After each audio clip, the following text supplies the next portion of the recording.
राधा राधा राधा राधा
भक्तन की वृंदावन धाम की सकुले भगवान की।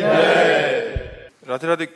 गुरुजी मैं हर रोज किसी कारण या गुस्से में अपने पति को बहुत उल्टा सीधा बोल देती हूँ। बोलने के उपरांत बहुत कष्ट भी होता है, लेकिन फिर अगले दिन जब पति से बात करती हूँ तो पति कहता है शायद मेरे पूर्व जन्म के कोई प्रारब्ध हो। बहुत अच्छा पति यार। बहुत अच्छा विवेकवान पति है भाई, धन्य है आपके पति को। लेकिन हमें लगता है कि आपको थोड़ा कंट्रोल करना चाहिए। आपको मधुर वचन, प्रिय वाक्य, अगर गुस्सा आ रहा है तो मौन होकर हट जाना चाहिए। मुझे पाप तो नहीं लगेगा पति को ऐसा बोलते हैं तो? देखो, यहाँ हम पाप की बात तो नहीं कहते, लेकिन प्यार में ऐसा नहीं होना चाहिए। पति को वैसे भी भगवत स्वरूप माना गया, वैसे चराचर जीव भगवत स्वरूप है, पर हमारे भारत की एक मर्यादा रही है कि अपने पति का नाम तक नहीं लिया जाता था। जैसे हमने देखा है पूर्व में, अपने पति का नाम छोटू के पापा कह के भले संबोधन करते, लेकिन नाम नहीं लेती थी। माताएं बहनें इतना सम्मान करती थी, पति आ गए तो उठ के खड़े हो जाती थी, मर्यादा। अब आजकल तो समय ही बदल गया है, तो हमें लगता है समय चाहे जितना बदल जाए धर्म नहीं बदलता, धर्म तो वैसे ही रहता है। आप लोग धर्म का परिचय जानने वाली हैं, सत्संग करने वाली हैं, तो आपको प्रिय वाक्य बोलने चाहिए। वाक्य में दरिद्रता क्या, हम जितना सजा के प्रिय वाक्य बोलेंगे उतने हमारा प्यार बढ़ेगा। अच्छा, माना थोड़ी प्रतिकूलता मिल रही तो हम उसको सह गए, कटु वचनों से ना बोलें, हम ऐसे वचन ना बोले जिससे उनको दुख हो। देखो, कहीं ना कहीं ये दुख भरी बात है कि मेरा पूर्व का प्रारब्ध ही तो है, ये दुख भरी बात है। नहीं, उनके अंतर की बात को समझो कि क्या करूं, मेरा प्रारब्ध ही तो है, मुझे सहना पड़ेगा। तो मुझे लगता है सुधार कर लिया जाए। प्यार में बड़ी ताकत है। हम एक कुत्ते को 10 दिन अगर दुलार करें तो 11वें दिन पूंछ डुलाने लगेगा। एक कुत्ता, एक पशु प्यार की भाषा को समझता है, फिर मनुष्य क्या प्यार की भाषा को नहीं समझता। हाँ, हमें लगता है कि हमारे प्यार में कमी है, हमें अपने प्यार को बढ़ाना चाहिए। साहिल जी हरियाणा से। राधा वल्लभ श्री महाराज जी, आपके चरणों में कोटि कोटि प्रणाम। महाराज जी, किसी भी व्यक्ति या वस्तु पर आश्रित होना बहुत सरल सा लगता है, और प्रभु पर आश्रित होना इतना कठिन क्यों है महाराज? जबकि सरल है प्रभु का आश्रय, क्योंकि प्रभु सर्वत्र हैं। जहाँ आप हो वहाँ भी हैं, सब समय हैं। तो जिस समय आपको जरूरत है उस समय भी हैं, सबके हैं। तो आपके भी हैं और प्रभु के हम अंश हैं और प्रभु सर्व सामर्थ्यशाली हैं। सब ऐश्वर्य भगवान से ही प्रकट हुआ है। तो हमें भगवान का आश्रय लेना सहज है। व्यक्ति हर समय हमारे पास थोड़ी है, वस्तु नाशवान है, व्यक्ति खुद असुरक्षित है। हम जिसका आश्रय लेते हैं वही हमें मार सकता है। तो हम वस्तु व्यक्ति का आश्रय सहज इसलिए लगता है, को सामने दिखाई देता है और परमात्मा दिखाई नहीं देता। बस अंतर यह है, अगर वस्तु व्यक्ति का आश्रय लेने से किसी का मंगल हुआ होता आज तक तो मंगल हो जाता। आज तक किसी का मंगल नहीं हुआ। जब तक वो मंगल भवन अमंगलहारी भगवान का आश्रय नहीं लेगा तब तक वो निर्भय नहीं हो सकता, तब तक वो निश्चिंत नहीं हो सकता, तब तक निशोक नहीं हो सकता। हमें सरलता लगती है वस्तु व्यक्ति स्थान का आश्रय लेने में, लेकिन सरलता है भगवान के आश्रय में। हे भगवान मैं आपकी शरण। वो हमारी बात सुन रहे हैं, वो हमारे हृदय में ही बैठे हैं। पर अज्ञान के कारण हम व्यक्ति का भरोसा तो कर सकते हैं पर भगवान का भरोसा नहीं कर सकते। कोई विपत्ति आवे तो हमें व्यक्ति याद आएगा, भगवान याद नहीं आएंगे। जब कोई व्यक्ति साथ नहीं देगा तब भगवान याद आएंगे। आदमी अपना प्रयास करके जब हार जाता है तब वो कहता है भगवान की शरण में। अगर पहले से ही भगवान की शरण में हो जाए तो उसे हारना ही ना पड़े, क्योंकि भगवान सर्व सामर्थ्यशाली है। तो हमें लगता है नाम जप किया जाए, भगवान की कथाएं सुनी जाए, भगवान का आश्रय तभी दृढ़ होगा जब हम नाम जप करें और भगवान की लीला कथा सुने, भगवान के भक्तों का संग करें। तो हमारा वस्तु व्यक्ति का आश्रय छूट जाए और भगवान का आश्रय हो जाए। भगवान का आश्रय हो गया मानो मंगल हो गया। भगवान का आश्रय स्थायी बीमा। कल सत्संग में चर्चा में कहा था, जैसे बीमा में नहीं होता कि आपकी गाड़ी नष्ट हो गई एक्सीडेंट से या किसी भी तरह, तो आपको गाड़ी का पैसा मिलेगा? नहीं मिलेगा। आपकी कोई वस्तु नष्ट हो गई, बीमा कराए हो तो आपको पैसा मिलेगा ना। ऐसे ही अगर अपना जीवन का बीमा भगवान से करवा लिया कि हे भगवान मैं आपकी शरण में हूं, तो भगवत प्राप्ति होगी आपको। इस बात से भगवत प्राप्ति हो जाएगी कि आप भगवान की शरण में हो। समस्त दुखों का नाश हो जाएगा कि भगवान की शरण में हो। अच्छा, बीमा में तो है हर साल आपको पैसा जमा करना पड़ेगा, अगर सही प्रमाण ना मिला तो पैसा नहीं मिलेगा।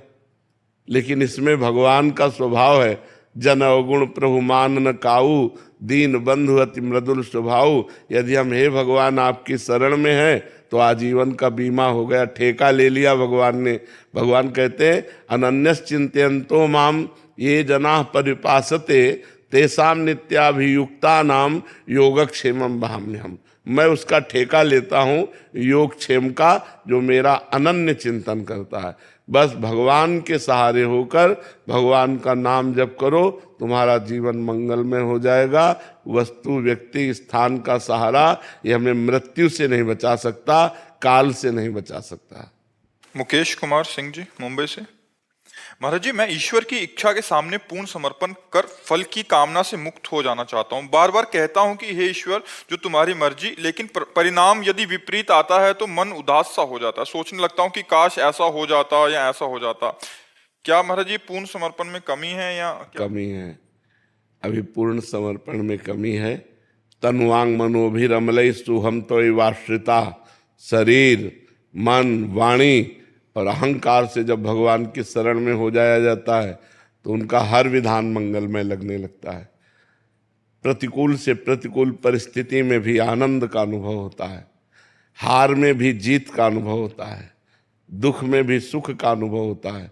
भगवान आनंद समुद्र हैं। जब उनके विधान में हमारा मन राजी हो गया तब शरणागति पूर्ण मानी जाएगी। जोई प्यारो करे सोई मोहि भावे। जो मेरे प्यारे करते हैं वही मुझे अच्छा लगता है। इसके लिए भजन करो, खूब नाम जप करो। जब अंतःकरण पवित्र होगा तो भगवान की शरणागति पूर्ण होगी। मलिन अंतःकरण भगवान की शरण नहीं लेता। मलिन अंतःकरण वस्तु व्यक्ति का आश्रय लेता है, परिस्थिति का आश्रय लेता है, वो संशय कर बैठेगा। और अगर पूर्ण समर्पण है तो आगे बड़ी कृपा है, बड़ी कृपा है भगवान की। अगर भगवान मंगल भवन सर्वज्ञ हैं तो उन्होंने जो विधान किया वो मेरे लिए मंगल, इस अभी दिखाई दे रहा है मंगल, दिखाई दे रहा है प्रतिकूलता, लेकिन इसका परिणाम जरूर मंगलमय होगा, क्योंकि भगवान मंगल भवन है, भगवान सुख सिंधु हैं, भगवान आनंद समुद्र हैं। वो अपने बच्चे को, अपने शरणागत को दुख कैसे दे सकते हैं? ये दुख दिखाई दे रहा है, लेकिन होगा इसका मंगल परिणाम। जैसे जहरीला फोड़ा हो जाए तो माँ पैसा दे करके डॉक्टर को और अपने आप से हाथ पकड़कर वो ऑपरेशन करवाती है कि इसका अगर ये जहरीला फोड़ा निकल गया तो ये सुखी हो जाएगा। ऐसे कोई पाप कर्म हमारा जो हमको दुख देने वाला है, भगवान प्रतिकूल परिस्थिति देकर उसको नष्ट कर देते। हम अज्ञानी होने के कारण जान नहीं पाते तो हम भगवान पर आरोप करने लगते हैं, कृपा नहीं है। अगर कृपा होती तो हमारा काम हमारे अनुसार बन जाता, ये गलत बात है। अब हमारा अनुसार ही नहीं रहा, हम तो शरणागत हैं। अब तो जोई जोई प्यारो करे सोई मन भावे जी। धीरज जी कोलकाता से। श्री हरिवंश। राधे राधे महाराज जी, आपके चरणों में कोटि कोटि प्रणाम। महाराज जी, श्री जी की अनन्यता और गुरु में होने के लिए क्या करना पड़ता है? नाम जप। जितना अंतःकरण पवित्र होगा उतने ही वस्तु, व्यक्ति, स्थान का आश्रय छूटेगा और भगवद आश्रय होगा। चाहे गुरु का आश्रय कहो, चाहे श्री जी का आश्रय कहो। अभी हमारा आश्रय कोई व्यक्ति है, कोई वस्तु है, कोई स्थान है, अपना शरीर है, अपना मन है, अपनी इंद्रियां हैं, भोगों को भोगना है, ये सब प्रपंच है। जैसे जैसे हम भजन करते हैं हमारा हृदय निर्मल होने लगता है। निर्मल हृदय में वासना नहीं रहती, उपासना जागृत होती है। निर्मल हृदय में वस्तु, व्यक्ति, स्थान का आश्रय नहीं होता, भगवान का आश्रय होता है। इसलिए इष्ट और गुरु में प्रीति चाहने के लिए प्रेम मूल यह नाम है। खूब नाम जप करो, भगवान की लीला कथा सुनो, भगवान के चरणों का चिंतन करो, उनके आश्रित हो तो वही श्री जी से भी प्रेम करा देंगे और वही गुरु जी हैं। भगवान और गुरु दो थोड़ी होते हैं।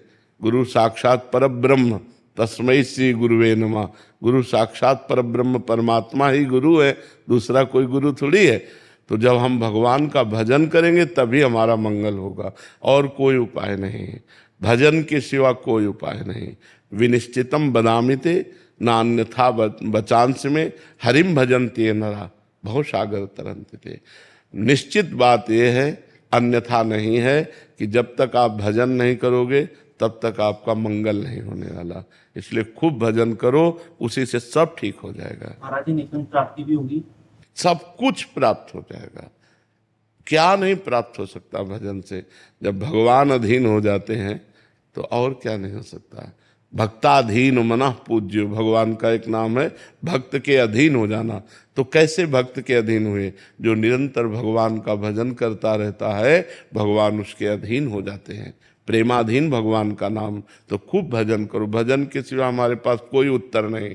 बिना भजन के कुछ लाभ नहीं मिलने वाला। चाहे जितना प्रवचन सुन लो, चाहे जितना प्रवचन कर लो, लेकिन अगर भजन नहीं है जीवन में तो अधूरा जीवन है। और कुछ नहीं कर रहे, नाम जप कर रहे, पूरा जीवन है। पूर्ण आनंद आ जाएगा। एक दिन देख लेना, सारे दुख मिट जाएंगे। तो भजन सर्वोपरि बात है। आज भजन की कमी, उपदेश तो बहुत हो रहे हैं, उपदेश तो बहुत दे रहे हैं, उपदेश बहुत सुन रहे हैं, पर हृदय में आकांक्षा रुपया की है, मान सम्मान की है, भोगों की है, भगवान की थोड़ी है। और नाम जप करने लगो तो इन्हीं से वैराग्य हो जाएगा, भगवान की आकांक्षा जागृत हो जाएगी। बिना भजन के नहीं। भजन सर्वोपरि है। महामृत्युंजय मंत्र से क्या मोक्ष की प्राप्ति हो सकती है? जरूर, भगवान शिव मोक्ष दाता है, वो प्रसन्न हो जाए तो जरूर प्राप्ति हो सकती है। पर निरंतर जपा जाए, अपवित्र समय को छोड़ करके, तब। प्रातः काल में 1 घंटा प्रतिदिन में। हम इस बात पर दस्तखत नहीं कर सकते कि 1 घंटा जपने से मोक्ष की प्राप्ति हो जाएगी। 1 घंटा के बाद आप निकले और आपका चिंतन गलत हुआ और आप मर गए तो आप नरक जाएंगे। भरत जी अपना पूरा राज्य छोड़कर, रानी पुत्रों को छोड़कर गंडकी नदी के किनारे भजन कर रहे थे भगवान की प्राप्ति के लिए। और हिरन के बच्चे में मन अटक गया तो अगला जन्म उनका हिरन का हुआ कि नहीं हुआ, तो मोक्ष कहाँ से प्राप्त हो जाएगा? जब तक निरंतर चिंतन भगवान का नहीं होगा तब तक मोक्ष की प्राप्ति नहीं होगी। जब हर समय भगवान का चिंतन बना रहे, पता नहीं हमारी कब मृत्यु हो जाएगी, हमारा कोई राइट टाइम तो हमें पता है नहीं, वो तो भगवान को तो पता है, हमें तो पता नहीं। तो हम अगर किसी व्यक्ति का चिंतन कर रहे हैं, वस्तु का चिंतन कर रहे हैं, हमारी मौत हो गई तो हम वो व्यक्ति वस्तु बनेंगे, ना कि मोक्ष की प्राप्ति होगी। तो हमें हर समय भजन करना पड़ेगा। इंस्पेक्टर नरेंद्र पाल सिंह जी। राधे राधे। महाराज जी, मुझसे सेवा के दौरान मन वचन कर्म से जो अपराध हुए हैं, क्या मेरे द्वारा भागवत कथा मूल पाठ अगर करवाया जाए तो उससे उद्धार हो सकता है? हाँ, अब जैसे बहुत से ऐसे पाप होते हैं जो जलाते रहते हैं। नौकरी की है, भगवान को मन वचन वाणी से हाँ, मुझसे अपराध हुए हैं। हाँ। तो मैं चाहता हूँ कि अगर गुरुदेव की आज्ञा हो तो आपने ही बताया था एक वीडियो में हाँ। कि संस्कृत का मूल पाठ कराने से और उनका सभी को उसका फल देने से हाँ, बिल्कुल बिल्कुल। भगवान फल तो बहुत में बढ़ जाएगा। भागवत ब्रह्म स्वरूप है, भागवत कृष्ण स्वरूप है। तो हमसे जो अपराध हुए हैं वो सब नष्ट हो जाए, इसलिए हम भगवान का यश नाम संकीर्तनम यस्य सर्व पाप प्रणाशनम, ये आखिरी श्लोक भागवत का है। नाम संकीर्तनम यस्य सर्व पाप प्रणाशनम प्रणामो दुख शमनम तम नमामि हरिम परम।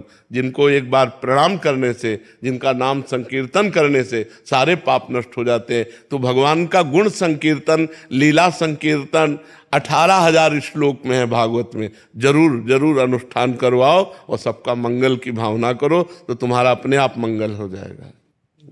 नरोत्तम जी, ग्रेटर नोएडा से। राधे राधे। राधे राधे महाराज जी। महाराज जी, पिता और पुत्र के बीच परस्पर सम्मान, आदर और मित्रवत व्यवहार स्थापित करने के लिए किस प्रकार के आचरण और प्रयास किए जाने चाहिए जिससे एक व्यक्ति उत्तम सामाजिक नागरिक बन सके? सबसे पहली बात, पिता में भगवत भावना करनी चाहिए। जब तक हम भगवत भाव से युक्त नहीं होते तो हमारी कोई भी भावना हमारा परम कल्याण करने में समर्थ नहीं है। जब हम अपने पिता को भगवान का आदर पद देते हैं कि मातृदेवो भव पितृदेवो भव, हमारे माता पिता हमारे लिए साक्षात भगवान हैं। माता पिता के चरणों का स्पर्श, माता पिता की आज्ञा का पालन हमारे हृदय में शुद्ध ज्ञान प्रकट करता है और भगवान को प्रसन्न करता है। पुंडरीक जी नाम के पुत्र थे जिन्होंने अपने माता पिता की आराधना की, तो विट्ठल भगवान आज भी ऐसे खड़े हैं, उन्हीं के द्वारा प्रकट किए हुए। विट्ठल भगवान स्वयं चल करके आए और कहा, पुंडरीक जी आप हमारे दर्शन करो। बोले कौन हो? बोले भगवान है। तो एक ईंट दे दी कि तब तक खड़े रहो जब तक हम अपने माता पिता की सेवा नहीं कर लेते। फिर लौट करके दर्शन के, तो ईंट पर खड़े होने के कारण इट्ठल, प्यार से उनको आज विट्ठल कहते हैं, महाराष्ट्र में विराजमान है। तो यदि हम माता पिता को भगवान की भावना से उनकी आज्ञा का पालन करते हुए, तो हमारे अंदर वो बुद्धि बढ़ेगी जो समाज प्रिय होगी, हमारे अंदर वो ज्ञान बढ़ेगा जो भगवत प्रिय होगा। सबसे पहले हमें भगवत भावना, क्योंकि भगवत भावना के बिना हम सेवा पूर्ण नहीं कर सकते। जैसे आप अपने माता पिता की सेवा कर रहे हैं और फिर कोई रिश्तेदार आया या मित्र आया और वो तुम्हारी निंदा करने लगे, तुम कर रहे हो सेवा और वो तुम्हारी निंदा करने लगे, अब तुम्हें क्या लगेगा कि यार इतनी सेवा करता हूँ फिर भी ये निंदा करते आने वाले लोगों से, तो आपकी अश्रद्धा हो जाएगी। अगर आपका ये भाव कि मेरे भगवान है तो जो बोले बोले, मेरा कर्तव्य है इनकी सेवा करना, ये भाव बना रहेगा। जब तक हम भगवत भाव नहीं रखेंगे तब तक हम अपने माता पिता की आज्ञा का पालन और माता पिता की सेवा का, देखो भगवान होते हुए भगवान श्री राम ने अपने पिता की आज्ञा का पालन करने के लिए 14 वर्ष नंगे पैर वनवास किया, बड़ा कष्ट सहा, लेकिन कभी किसी ग्राम नगर में नहीं गए। 14 वर्ष विशेष उदासी, तापस वेश विशेष उदासी, 14 वर्ष राम वनवासी। भगवान ने अपने पिता की आज्ञा पालन, तो ऐसी आज्ञा का यदि हम पालन करें, हम उनकी आज्ञा पर विचार न करें, मात पिता प्रभु गुरु के वाणी बिनहि विचार करी शुभ जाने, तो हमारा परम मंगल होगा, हमारी बुद्धि में ऐसा विकास होगा जिससे समाज सेवा भी बनेगी, परोपकार भी बनेगा। और वैसे हम सबसे प्रार्थना करते, जहाँ तक हमारी बात सबके कानों में पहुँचे, कलयुग चल रहा है, लोग माता पिता का अपमान कर रहे हैं, ये बहुत बड़ी हानि की बात है। कभी वो सुखी नहीं रह सकते जो अपने माता पिता का अपमान करते हैं, बूढ़े माता पिता को घर से निकाल देते हैं या वृद्धाश्रम या अनाथाश्रम भेजाते हैं। उस दिन की याद करो जब तुम गोद में हगते मूतते थे, उस समय यदि वो तुम्हें अनाथालय भेज जाते तो उन्होंने तुम्हें गले लगाकर पाला, और आज जब तुम्हारा अवसर आया सेवा का तो उन्हें अनाथालय या वृद्धाश्रम या अन्य जगह, ऐसा नहीं है, ऐसा नहीं करना चाहिए। वृद्ध माता पिता को भोजन और सामग्री से ज्यादा प्रिय होता है अपने पुत्र का प्यार पाना। वो पैसे से नहीं दिया जा सकता, वो स्वयं से दिया जा सकता है। इसलिए अपने माता पिता को भगवत भाव से आराधना करें। ये जो आजकल नए बच्चे अपने माता पिता को मारते हैं, पीटते हैं, गाली देते हैं, घर द्वार से बाहर कर देते हैं, इनकी बड़ी दुर्गति होगी। अभी अगर जिसके माता पिता जिंदा हो, अभी अपना काम बना लो, अपने माता पिता को भगवान की तरह आराधना करो तो भगवान तुम पर प्रसन्न हो जाएंगे। विशाल कुमार पुरोहित जी। राधे राधे। राधे राधे महाराज जी। महाराज जी, क्या मेरी तड़प ही गुरु को खींच लाएगी या मुझे कोई विशेष नियम अपनाना पड़ेगा? क्या किसी संत के आकर्षण जो महसूस होता है तो ये संकेत है? नाम जप, संत का आकर्षण मतलब भगवान की कृपा। अब मोहि भा भरोस हनुमंता, बिनु हरि कृपा मिले नहीं संता। पर इसका लाभ तभी ले सकते हो जब नाम जप करोगे।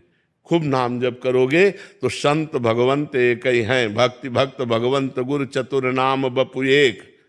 ये चार कहने को अलग अलग हैं लेकिन एक ही है। जब नाम जप करोगे तो गुरु कृपा हो जाएगी, संत कृपा हो जाएगी, भगवंत कृपा, सब। नाम जप करो, खूब डट के नाम जप करो। जिस पर भगवान की कृपा हो जाती है उस पर सब पर कृपा, सबकी कृपा हो जाती है। जामवंत कहा सुनु रघुराया, जा पर नाथ करहु तुम दाया। ताहि सदा शुभ कुशल निरंतर, सुर नर मुनि प्रसन्नता ऊपर। सोई विजयी विनयी गुण सागर, तासु सुजस त्रैलोक उजागर। जा पर नाथ करो तुम दाया।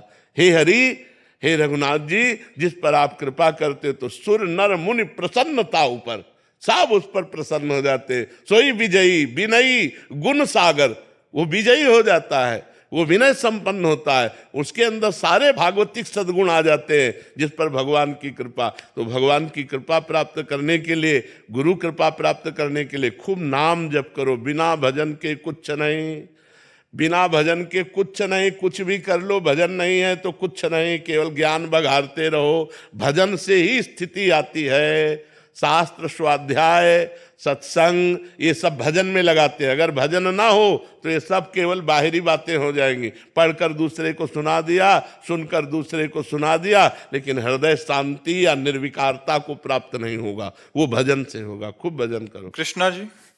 राधे राधे महाराज जी। महाराज जी, साधु संतों से सुना है कि जन्म जन्म साधना के बाद भी भगवान को पाना बहुत कठिन है, किंतु मैंने आपकी वाणी से सुना है कि गुरु आज्ञा पे चलने पे ऐसी बात नहीं है। आपकी चाल कैसी है? बस एक आदमी हल जोत रहा था, तो एक आदमी यात्रा कर रहा था, तो उसे स्टेशन जाना था। तो स्टेशन वहां से 15 किलोमीटर दूर होगा। पूछा, भाई स्टेशन कितनी दूर है? 15 किलोमीटर दूर है। तो उनका कितनी देर में पहुंच जाएंगे? वो चुप रहा। कितनी देर में पहुंच जाएंगे? वो चुप रहा। अब उसने दौड़ लगाई कि जो बोल ही नहीं रहा है, हमें 15 किलोमीटर जाना है, तो उसने समय घोषित कर दिया।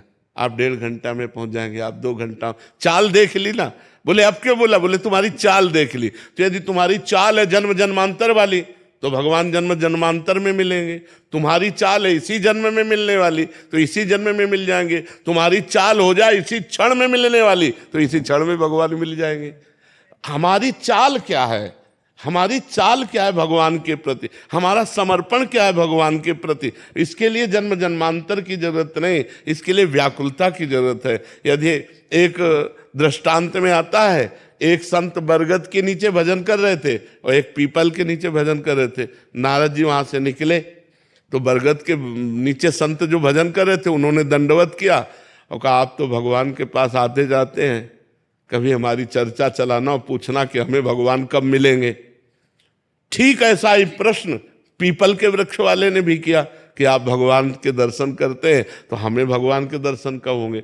तो नारद जी ने जाके भगवान से पूछा तो कहा बरगद के वृक्ष वाले के नीचे जो संत भजन कर रहे हैं उनको इसी जन्म में मिलेंगे, और पीपल के वृक्ष के नीचे जो भजन कर रहे हैं उनका भजन ऐसा है कि जितने पीपल के पत्ते हैं उतनी बार उनको जन्म लेना पड़ेगा तब हमारा दर्शन होगा। नारद जी आके बोले तो बरगद वृक्ष वाले को बोले कि भगवान ने कहा इसी जन्म में दर्शन होगा। वो बड़े आनंदित हो गए। अब वो ये सुनने के लिए आए कि पीपल के वृक्ष वाले के संत को क्या कहते, तो उनका भाई आपके लिए तो भगवान ने कहा है कि जितने पीपल के पत्ते इतनी बार जन्म लेंगे तब आपको दर्शन होंगे। उनका भगवान हमको जानते हैं, भगवान हमको जानते हैं, भगवान के हम मैं चिंतन में हूं। हे भगवान, ऐसा आर्त भाव चिल्ला चिल्ला के रोने लगे कि अभी तक तो मुझे पता ही नहीं था कि भगवान जानते, मेरे भगवान जानते, और इतना रोने लगे कि भगवान उसी क्षण प्रकट हो गए और भगवान गले लगा लिया। अब नारद जी ने कहा भगवान आपने तो हमको झूठा कर दिया, आपने कहा था कि जितने पीपल के पत्ते इतना जन्म लेगा तब। बोले जैसी साधना कर रहा था तो ये व्याकुलता आने के लिए उसको इतने जन्म लगते, लेकिन वो भाव में डूबकर इतना व्याकुल हो गया कि जो इतने जन्मों में भजन पूरा होने वाला था वो अभी पूरा हो गया। तो हमारी चाल क्या है, भगवत प्राप्ति में विलंब नहीं है, हमारी चाल में, हमारी व्याकुलता में, हमारी लालसा में हम भगवान को कितना प्यार करते हैं, भगवान के लिए कितना तड़पते हैं, बस ये खास बात है।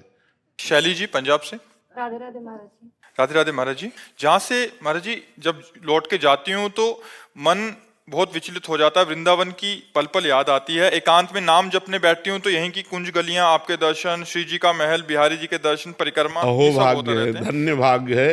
वृंदावन को चिंतवन यह दीप उर्बार, कोटि जन्म के अग तमय काट करे उजियार। जो वृंदावन की गलियों का, बिहारी जी का, वृंदावन का, यमुना जी का, संतों का चिंतन करता है, करोड़ों जन्मों के पाप नष्ट होकर उसके हृदय में प्रेम प्रकाशित हो जाता है। ये तो बहुत अच्छी बात है। वृंदावन में रहकर दिल्ली कलकत्ता का चिंतन हो तो दुर्भाग्य है, और दिल्ली कलकत्ता में रहकर वृंदावन का चिंतन हो तो सौभाग्य है। बड़ा सौभाग्य है कि आप बाहर रह करके भी प्रिया प्रीतम की इस राजधानी का चिंतन करते, परम धाम वृंदावन का चिंतन करते, ये सौभाग्य है। राधे राधे महाराज जी। महाराज जी आप कह रहे हैं कि आपने सेना में जाने की इच्छा थी, गए, फिर शराब की आदत लग गई, फिर 2 साल में नौकरी छोड़ दी, फिर गांव में अच्छी बेइज्जती हुई और नशा में लग गया, फिर भाई ने नशा छुड़ा दिया, अभी नशा छोड़ तो दिया, पर महाराज जी अभी एक इनके वो अंदर से इच्छा बनी हुई है कि फिर से मैं वैसा ही बनूं और खूब धन दौलत यश कमाकर माता पिता का खोया हुआ सामान स्थापित करूं। दूसरी तरफ लगता है आपकी वाणी सुन के कि भजन करूं, ये सब व्यर्थ है, काहे इसमें पचड़े में पड़ रहे हो। नहीं, भजन करके हम ये नहीं कहते, भजन करके धन कमाओ, धर्म पूर्वक धन कमाओ, मेहनत। अब जैसे आपको सरकारी नौकरी मिल गई थी, बेवकूफ़ी है कि आपने उसे छोड़ दिया, गंदी आदतों में फंस गए। यदि आज होते तो आज किसी पद पे होते, आप हमारे भारत सरकार की सेवा करते, अर्थ मिलता, परिवार का पोषण करते। मूर्खता में आपने अपना नाश कर लिया। अब एक बार फिर प्रयास करो, नाम जप करो और अच्छा प्रयास करो। यदि आप हमारे और किसी भी सेवा में आते हैं समाज की, तो जीवन सार्थक है सेवा में, जीवन सार्थक ऐसे नहीं। देखो हम बाबा जी बने, लेकिन हमको समाज सेवा दी भगवान ने कि नहीं दी? सबसे मिलना, सबसे जुलना, प्रश्न उत्तर करना, सबको संतुष्ट करना, ये समाज सेवा है। बिना समाज सेवा के चाहे कोई भी हो उसका कल्याण नहीं होता। देखो बड़े बड़े संत समाज सेवा में घूम घूम कर उपदेश करते, घूम घूम कर जाकर उपदेश करते, जन कल्याण करते। ये समाज सेवा करनी पड़ेगी। अगर आप किसी पद पे हैं तो आपको बढ़िया अवसर मिल गया समाज सेवा का। यदि पद नहीं है तो आसपास पड़ोस में ऐसा माहौल बनाओ कि लोग तुम्हें याद करें, तुम्हारे ऐसे आचरण न हो कि लोग तुम्हें गाली दें।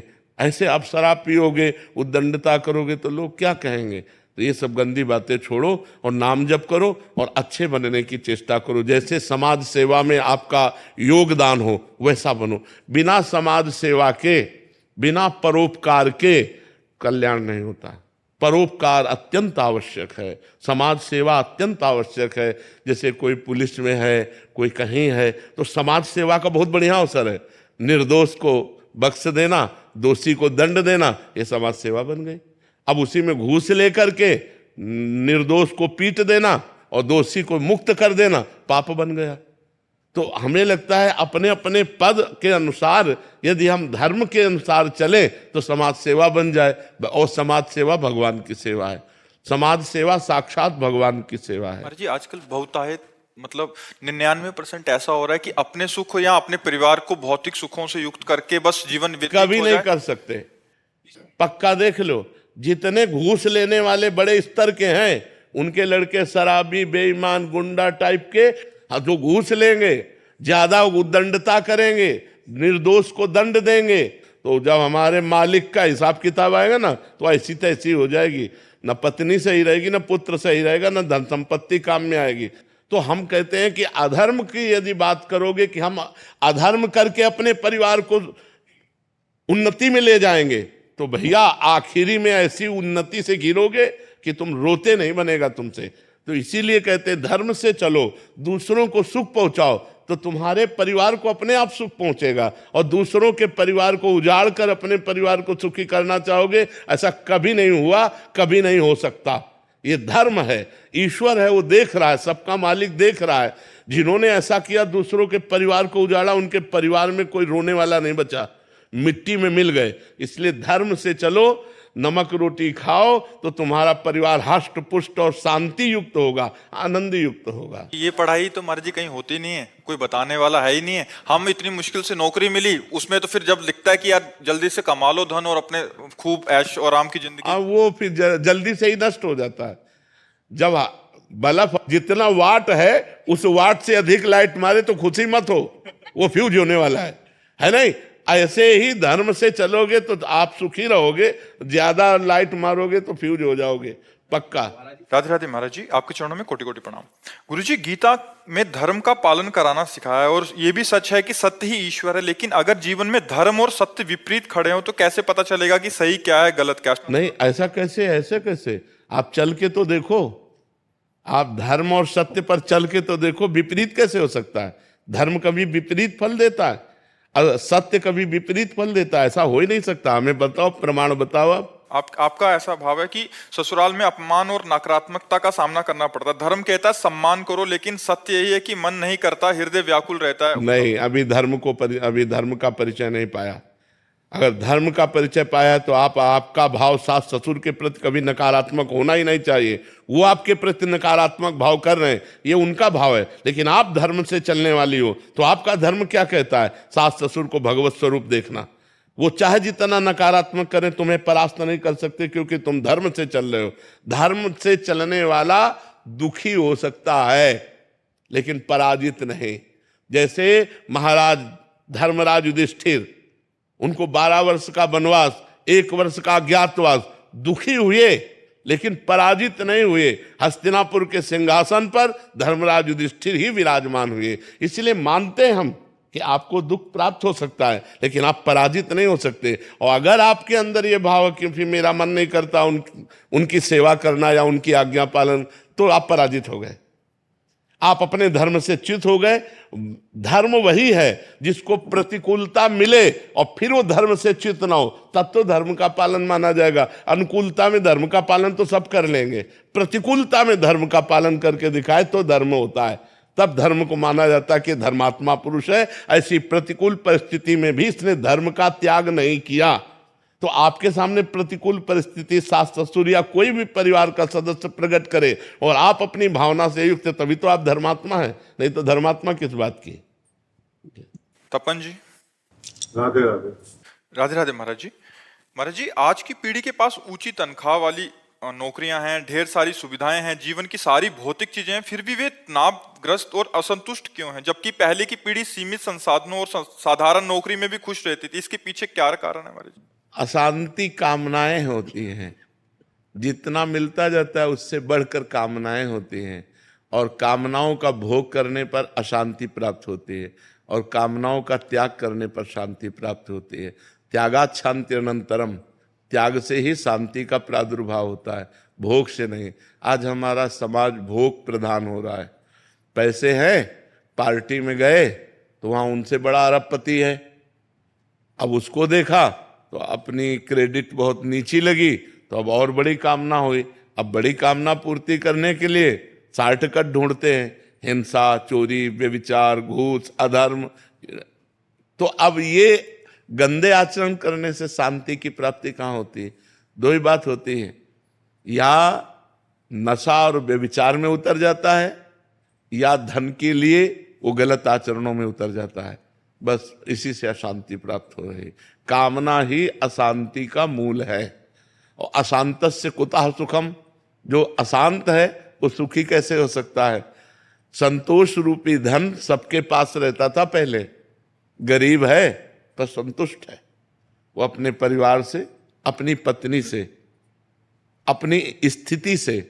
आज पति पत्नी से संतुष्ट नहीं, पत्नी पति से संतुष्ट नहीं, अर्थ की व्यवस्था से संतुष्ट नहीं, घर मकान की व्यवस्था से संतुष्ट नहीं, भोगों से संतुष्ट नहीं, केवल असंतोष ही असंतोष बढ़ता चला जा रहा है। क्यों? क्यों? ना धर्म है, ना अध्यात्म है, ना भजन है, न संतों की सेवा संग है।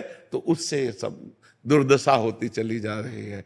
पहले था हमारे घर में 4-4, 6-6 संत आते थे, सबका चरण उदक उतारा गया, घर में छिड़का गया, उनको पवा के पाया गया, जो नमक रोटी, बड़ा आनंद, बड़ी शांति। किसान के घर में पैदा हुए तो कभी बाजार वाली वस्तुएं तो खरीदने का चांस ही नहीं होता था, क्योंकि अगर कुछ भी खरीदना है तो अन्न बेचना है, तो मतलब बस वही होता था जो अरहर की दाल खेत में हो गई, या मूंग की दाल हो गई, या आलू की सब्जी हो गई, जो खेत में होता था वो, पर वो अमृत जैसा और बड़ी शांति, पर बड़ा आनंद था। सब हष्ट पुष्ट संतुष्ट। 11 गौएं थी, एक बूंद दूध नहीं बेचा जाता था, सब वो संतुष्ट रहते थे, सब प्रसन्न रहते थे। अर्थ की अव्यवस्था, भोगों का लघु स्वरूप, मिट्टी का मकान, लेकिन संतुष्ट है, सब स्वस्थ है, कोई रोग नहीं, कोई चिंता नहीं। क्यों? क्योंकि संतोष धन है, सत्संग है, साधु महात्माओं का सेवन है, नाम जप है, और गरीबी में भी सुख का अनुभव हो रहा है। आज अमीर हैं प्राय लोग, कोई ऐसा रिक्शा वाला भी नहीं होगा जिसके 1,50,000 का मोबाइल जेब में ना हो। समय देखिए, लेकिन गलत स्वभाव, कामनाएं, भगवान से विमुख हो जाना, व्यसन आदि व्यभिचार आदि में फंस जाना, सब छोटे छोटे बच्चे व्यभिचार में फंस रहे हैं। एक 12 वर्ष का बच्चा यहीं बैठ के कर रहा था कि मैं बहुत परेशान हूं। परेशानी का विषय था हस्तमैथुन की लत और गर्लफ्रेंड। माथा पकड़ के हम बैठ गए, 12 वर्ष का बच्चा और गर्लफ्रेंड, तो हमें लगता है कुछ दिन में पलना में ही गर्लफ्रेंड। कलयुग का प्रभाव देखो। 12 वर्ष के बच्चे तो ऐसे जांगिया, पहले गांव में कबड्डी खेलते थे, उनको इससे मतलब ही नहीं था स्त्री क्या पुरुष क्या, दुनिया से क्या मतलब। एक 12 वर्ष का बच्चा पूरा गृहस्थी का ज्ञान रख रहा है, तो मतलब क्या उसके अंदर असंतोष पैदा हो गया, भोगों का, हस्तमैथुन की लत लग गई। अब वो क्या अपनी जवानी को देख पाएगा? 12 वर्ष का, जैसे गेहूं गले में काट लिया जाए तो दाना नहीं मिलेगा, ऐसे 12 से 22 वर्ष की अवस्था तक यदि ब्रह्मचर्य नष्ट कर दिया जाए तो गृहस्थी में संतान उत्पत्ति लायक नहीं रहता। उसमें जो हष्टता पुष्टता योग्यता चाहिए वो खो देता है योग्यता। तो आज का जो हमारा समाज है, जो नवीन पीढ़ी है, वो अध्यात्म से बिल्कुल बिलग होती चली जा रही है। अब कुछ जागृति हो रही है, जैसे संतों के द्वारा जागृति हो रही। जो अध्यात्म को सुनेगा वो जरूर संतोष को प्राप्त हो जाएगा। और बिन संतोष न काम न साही, और अछत काम सुख सपने नाही। जब लग संतोष धन नहीं आएगा, ज्ञान नहीं होगा, अध्यात्म भगवान का भरोसा नहीं होगा, तब तक शांति नहीं होगी। तब लग कुशल न जीव कहूं, सपने हो मन विश्राम, जब लग भजत न राम कहूं, शोक धाम तज काम। मतलब शुरुआत में गलत आचरण में अगर हमारे को कोई शासन में ले ले तो हम सुधर सकते हैं, लेकिन कोई शासन में लिया नहीं तो आज गिरते। एक सुल्ताना डाकू की हमने नौटंकी गांव में देखी थी, तो जब उसको अंग्रेजों ने फांसी का हुक्म दिया तो पूछा तुम्हारी अंतिम इच्छा क्या है? तो उसने कहा मुझे मेरी माँ से मिला दिया जाए।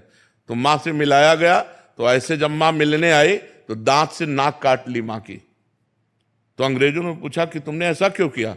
बोले मुझे फांसी पे चढ़ाने वाली ये माँ है, मैंने पहले दिन पेंसिल चुराई थी और इसने कहा बहुत अच्छा काम में आएगी, और अगर पहले दिन थप्पड़ मार देती तो आज मैं डाकू नहीं बनता। इसी माता ने मेरे आचरणों को गिरा दिया। तो आजकल माता पिता अपनी मस्ती में हैं, बच्चों के आचरणों की तरफ देख नहीं रहे, बच्चे व्यसन और व्यभिचार की तरफ बढ़ते जा रहे हैं और लोगों की कामनाएं बढ़ती चली जा रही, ये अशांति का कारण है। अगर ज्ञान हो जाए, धर्म से चले, दूसरों का उपकार करें, दूसरों का हित करें, तो अभी शांति मिलने लगे। बिना धर्म के शांति नहीं, और अधर्म में अशांति से पिंड नहीं छूटेगा। चिंता, शोक, भय, पढ़े लिखे बच्चे हैं और डिप्रेशन में जा रहे हैं, बड़े पढ़े लिखे हैं, सब अच्छी समाज के हैं, बिना इंद्रियों को रोके सुख शांति प्राप्त नहीं हो सकती। ये इंद्रियों की विलासता में हम इतना बढ़ते जा रहे हैं कि भाई भाई का खून कर रहा है, छोटा बेटा माँ को, पिता को। तो ये जो पवित्र संबंध गृहस्थी के थे, जिनमें एक मर्यादा थी, वो आज मर्यादा नष्ट होती चली जा रही। उसका कारण कामना, बच्चेपन से कामनाएं हमारी इतनी बढ़ गई, इतने असंतुष्ट हो गए कि हम ये कहते हैं कि जो गर्लफ्रेंड बॉयफ्रेंड चला है ना, ये सर्वनाश की जड़ है। जैसे 4 होटलों का आप रोज भोजन पाइए 1 साल, फिर आप अपनी रसोई का भोजन बराबर नहीं पा सकते। आपको चाहिए, क्योंकि आपकी जबान की चाट बन गई होटलों की पाने की। तो 4 बॉयफ्रेंड, ब्रेकअप, फिर बॉयफ्रेंड, तो एक पति में रह पाएगी वो? 4 गर्लफ्रेंड तो एक पत्नी में रह पाएगा? ये आदतें जो नई अवस्था से हमारी खराब होती चली जा रही, ये हमें सदगृहस्थ नहीं होने देंगी, ये हमें सदवासना वाला नहीं बनाएंगी। असद वासना और अशद वासना वाला चिंता, शोक, भय, दुख इससे व्याप्त रहता है। इसका कारण मुख्य है अविद्या, अज्ञान, अध्यात्म से ना जुड़ना, कामनाओं को रोक ना पाना, इंद्रियों को अपने बस में ना करना। इसके कारण ये सब होता चला जा रहा है। राधे राधे महाराज जी। महाराज जी, मैं चाहती हूँ कि मेरा मन सदा नाम जप में टिका रहे और मैं ब्रह्मचर्य के मार्ग पर पूरी तरह श्रद्धा से चल सकूं। विवाह की इच्छा नहीं है, लेकिन नौकरी में आने के बाद मन बहुत भटक गया है। वहां का वातावरण बहुत नकारात्मक है, अधिकारी सही व्यवहार नहीं करते, ना ही ग्रस्त में झुकाव है अभी, ना ही वैराग्य हो रहा है। महाराज जी, ऐसी स्थिति में असमंजस में हूँ। नहीं, अगर मन, खुली बात है, भोगों में जा रहा है तो हमें ब्याह कर लेना चाहिए, किसी अच्छे पुरुष का देख सुन करके, जो नशा न करता हो और ज्यादा गर्लफ्रेंड वाला ना हो।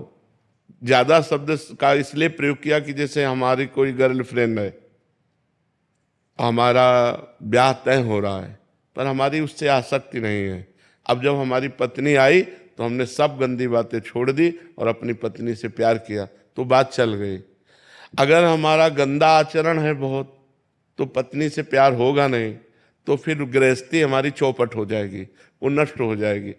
अब बिल्कुल बॉयफ्रेंड गर्लफ्रेंड ना रखता हो ऐसा, तो हमें लगता है 100 में मतलब अगर छांटने चलो तो शायद 1% मिल जाए तो मिल जाए, नहीं तो नहीं मिलेगा।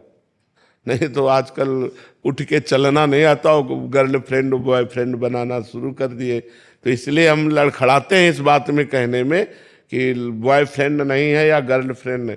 तो बहुत समस्या ये है कि शुद्ध वर मिल जाए या शुद्ध लड़की मिल जाए, ये बहुत बड़ी बात है आज के समाज में। तो इसीलिए कि ज्यादा जो गर्लफ्रेंड बॉयफ्रेंड आदि के चक्कर में फंसे बच्चे हैं, इनकी आदत खराब हो जाती है। ये फिर नियम से नहीं चल सकते, एक पत्नी व्रत नहीं रह सकते, एक पति व्रत नहीं रह सकते, जिनकी गंदी आदतें होती है। तो अगर अपना मन भोगों में जाता है तो मुझे लगता है फिर ब्याह करना चाहिए। लेकिन जो विवाह के बाद क्रियाएं होती है उससे घिनता आती है। अब ये अपने को देखना है कि यदि हमें संभोग नहीं चाहिए, खुली बात है, तो हमें ब्रह्मचर्य से रहना चाहिए। और यदि मन ऐसे, हम शरीर से तो कुछ नहीं कर रहे लेकिन मन से गंदा चिंतन कर रहे हैं, सबसे बड़ी हानि होती है। मान लो हमारा मन का गंदा चिंतन हट जाए तब तो बढ़िया बात है। अगर मन गंदा चिंतन कर रहा है तन से, तो उसका कोई खास पवित्रता नहीं मानी जाती। पवित्रता मन की मानी जाती है कि अगर हम मान लो शराब आदमी पी रहा है, हम बैठे हैं और हमारा कोई मतलब नहीं, तो हम पवित्र हैं। अब हम शराब नहीं पी रहे लेकिन ललचा रहे हैं देख के, तो हम उस पीने वाले से ज्यादा पवित्र हैं। ये शास्त्रीय नियम है कि अगर हम क्रिया कर रहे हैं लेकिन हमको घृणा कभी न कभी हो जाएगी उससे, लेकिन हम आसक्ति व चिंतन कर रहे हैं और क्रिया नहीं कर रहे, तो कभी वैराग्य नहीं होगा, क्योंकि वो वासना अंदर बैठी हुई है। तो हम ये देखते अपने हृदय को जांचें कि यदि मेरा हृदय ऐसा कि मुझे पुरुष का सहयोग नहीं चाहिए, तो फिर ब्रह्मचर्य से रहना चाहिए, किसी भी भुलावे में भटकावे में नहीं आना चाहिए। और अगर ऐसा लगता है कि हम कहीं फिसल सकते हैं तो फिसलना नहीं चाहिए। किसी सच्चे ऐसा नहीं कि नहीं है, एक से एक सुंदर परिवार, वैष्णव परिवार, सात्विक परिवार है, किसी का वर्ण करके अपना जीवन निर्वाह करना चाहिए। राधे राधे महाराज जी।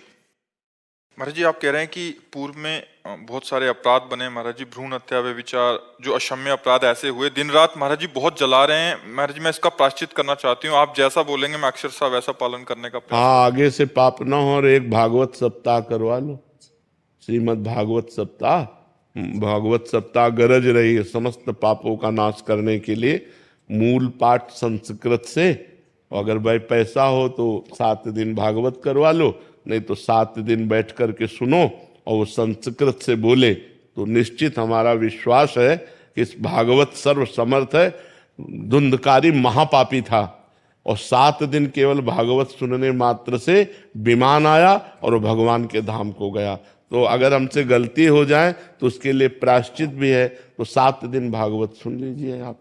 मुकेश कुमार सिंह जी, मुंबई से। महाराज जी, आप कह रहे हैं कि आपने महाभारत, संकट मोचन, महाबली, हनुमान, द्वारिकाधीश आदि धारावाहिक जो हैं इनका निर्देशक किया। अभी ये एक महाभारत जो व्यास जी द्वारा लिखित है उस पे एक भव्य फिल्म बनाना चाहते हैं, उसके लिए भी महाराज जी, जिससे लोक समाज। हाँ, अच्छा है, अच्छा है।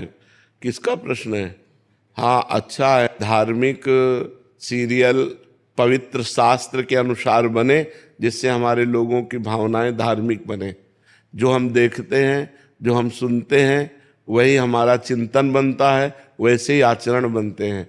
तो हम चाहते हैं कि जो असत फिल्में हैं, बिल्कुल झूठी हैं, अश्लीलता भरी हैं, गंदे भावों को बढ़ाने वाली हैं, इनसे हट करके हम धार्मिक, सदाचरण वाले, पवित्र आचरण वाले ऐसे लीला का अनुकरण दिखाएं जिससे लोगों की भावनाएं पवित्र हो। अब जैसे बड़ा प्रयास करके रामानंद सागर जी ने रचा, तो आज भी जब देखो तो भाव में भर जाते हैं। लीला अनुकरण है, महाभारत का बहुत पवित्र अनुकरण, लीला अनुकरण है, आप जरूर करो। छोटे छोटे ऐसे चरित्र हैं महाभारत के अंदर जो लोक शिक्षा के लिए बहुत अनुकरणीय है, तो जरूर करना चाहिए, ऐसा ही करना चाहिए। और ध्यान रखना चाहिए कि पवित्र दृश्य को दिखाने के लिए हमें पहले पवित्रता खुद में धारण करनी होगी।